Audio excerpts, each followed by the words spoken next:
The city of Eldoria pulsed with ancient magic.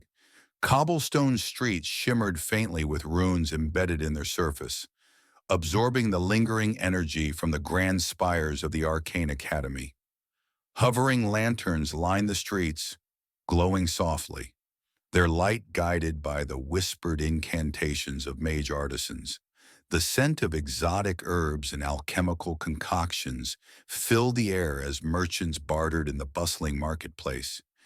Eldoria was a haven for magic wielders, scholars, and those who sought power beyond mortal comprehension. At the heart of the city stood the towering ivory walls of the Arcane Academy, an institution of knowledge and mystery, where only the most gifted of mages were trained. Among its students was Cale Draven, a young prodigy with an affinity for raw magic, unlike any before him. His unruly black hair and piercing silver eyes set him apart, but it was his command over the primal elements that truly made him extraordinary. Yet Cale harbored a secret even he did not fully understand. Visions haunted his dreams, visions of a long-forgotten era, of a great calamity, and a shadowed figure whispering his name. These visions were unlike any spell-induced illusion. They felt real, as if they were echoes of a life once lived. The Arcane Academy had long revered the prophecy of the Arcane Heir, a sorcerer destined to restore balance to the fractured world. The High Magus, Master Eldrin, an aged but formidable sage, often watched Cale from afar, suspicion and curiosity gleaming in his wise eyes. Cale's power was growing at an alarming rate, surpassing even the most seasoned magi. Some revered him, others feared him. One evening, as the moon bathed Eldoria in silver light, Cale found himself drawn to the restricted section of the Academy's Grand Library. His fingers tingled as he traced the spines of ancient tomes, feeling the latent energy within. One book, bound in dark leather and etched with glowing runes, pulsed at his touch. He hesitated before pulling it free. As he flipped through its pages, the words burned into his mind. The arcane heir shall rise when the veil weakens and the shadow returns. He alone will wield the first flame, the power to shape creation itself. Kyle's heart pounded. The first flame was a myth, a force said to have forged the world in the time of the elders.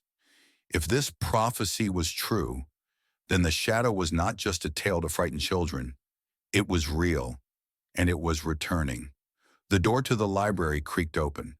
Kyle hastily shut the book and turned to find Master Eldrin watching him, his expression grave.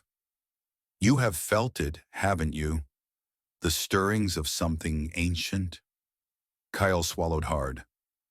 "I don't understand what's happening to me. These dreams, this power, it's too much." Eldrin stepped closer, placing a firm hand on Kel's shoulder. "The time for understanding will come, but you must be careful. Power like yours is both a gift and a curse. There are those who would seek to control it, and there are those who would seek to end it." A cold chill ran down Kale's spine. He knew the High Magus was right. Something dark was stirring in the world, and he was at the center of it. What he did not know was that beyond the walls of Eldoria, in the forsaken lands of Vorith, a warlord shrouded in shadow had already begun his march, and he was coming for Cale. The morning sun barely crested the horizon when Cale was awoken by a sharp knock at his door. Groggy but alert, he swung his legs over the side of his bed and padded to the door, cracking it open to find a fellow student, Leora, standing there. Her emerald eyes were wide with urgency. "Cale, you need to come with me, now." "What's wrong?" he asked, rubbing sleep from his eyes. "Master Eldrin sent me. He says it's urgent. Something about the prophecy." Kyle's blood ran cold. Without another word, he grabbed his cloak and followed Leora through the winding halls of the academy. The halls were eerily silent, as if the very stones held their breath. They reached Eldrin's private chamber, where the old mage stood by a large, scrying mirror, his expression more troubled than Kale had ever seen. "You must leave Eldoria," Eldrin said without preamble. "The Shadow's forces have already begun moving. If they find you here, they will not hesitate." Kyle frowned. "Leave?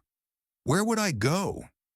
Eldrin traced a finger along the surface of the mirror, revealing an image of a vast desert and the ruins of an ancient city. "You must travel to the Ashen Wastes. There, in the ruins of Alzareth, lies a fragment of the first flame. It is the key to unlocking your true potential and the only hope we have of stopping what is to come." Kyle exhaled sharply. "And what if I fail?" Eldrin met his gaze, eyes filled with both wisdom and sorrow. "Then the world will burn.